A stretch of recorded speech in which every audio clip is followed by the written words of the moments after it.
প্ৰথমতে আপোনালোকক ধন্যবাদ জ্ঞাপন কৰিছোঁ যে দামপুৰৰ পৰা খুটাবাগৰা অঞ্চলত অহা যিটো ৰাস্তা আপোনালোকে কেনেকৈ যে আহিলে মই গম নাপালোঁ। আমাৰ এই অঞ্চলত যে আপোনালোক আহিছে সেইকাৰণে আপোনালোকক ধন্যবাদ জ্ঞাপন কৰিছোঁ। ছেকেণ্ডলি কথা হ'ল যে ইয়াত বিটিআৰ অঞ্চলত পৰ্বতঝৰাত পৰ্বতঝৰা সমষ্টিৰ অন্তৰ্গত এইটো কয়াৰকান্দি বুলি কোৱা হয়। এই কয়াৰকান্দি অঞ্চল নামনি অঞ্চল।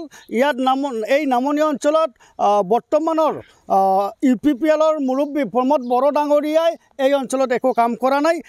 এই অঞ্চলৰ ৰাস্তা ঘাটবিলাকৰ কোনো গুৰুত্ব দিয়া নাই। প্ৰমোদ বড়ো ডাঙৰীয়াই ঢাকঢোল বজাই আছে যে আমি ডেভেলপ কৰিছোঁ, আমি ৰাস্তা ঘাট বনাইছোঁ, ইমান কিলোমিটাৰ ৰাস্তা বনাইছোঁ।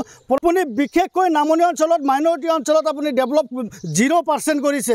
আৰু আপোনালোকৰ কি কয় পৰ্বতঝৰাত যিটো খুটাবাগৰা অঞ্চল, কয়াৰকান্দি অঞ্চল, কাজিগাঁও অঞ্চল, মধাদি অঞ্চল, আপোনাৰ বগৰীবাৰী, জালাবিলা, আপুনি যিমানখিনি নামনি অঞ্চল আছে আপুনি একেবাৰে ব্যৰ্থ হৈছে। আপুনি ইয়াত এটা ৰাস্তা ঘাটো কৰা নাই। আপোনাৰ মানে যিখিনি কৰাৰ মানে দৰকাৰ আছিল UPPL হিচাপে আপোনাৰ ঢাকঢোলৰ কোনো মানে কাম আমি প্ৰতিফলিত হোৱা আমি দেখিবলৈ পোৱা নাই।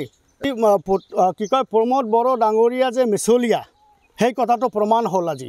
প্ৰমোদ বড়ো ডাঙৰীয়া আমাক মাতিছিল, আমাক মাতি লৈ কিনি নামনি অঞ্চলৰ কি সমস্যা আছে, কি ৰাস্তা ঘাটকে আদি কৰি স্কুল কলেজকে আদি কৰি এইবিলাক আমাৰ লগত আলোচনা হৈছিল। প্ৰমোদ বড়ো ডাঙৰীয়া আমাক কথা দিছিল, সিদিনা আমাক কথা দিছিল নামনি অঞ্চলৰ কোন ৰাস্তাটো হোৱা নাই বা আমি কৰিব পৰা নাই। সিদিনা আমাক বাৰম্বাৰ কথা দি গৈছিল যে আমি খুব কম সময়ৰ ভিতৰত নামনি অঞ্চলৰ ৰাস্তাবিলাক কৰি দিম। কিন্তু প্ৰমোদ বড়ো ডাঙৰীয়া যে মিছলীয়া আজিহে প্ৰমাণ পালোঁ, আমাৰ নামনি অঞ্চলৰ ৰাস্তা ঘাটৰ তেওঁ হাতেই দিয়া নাই।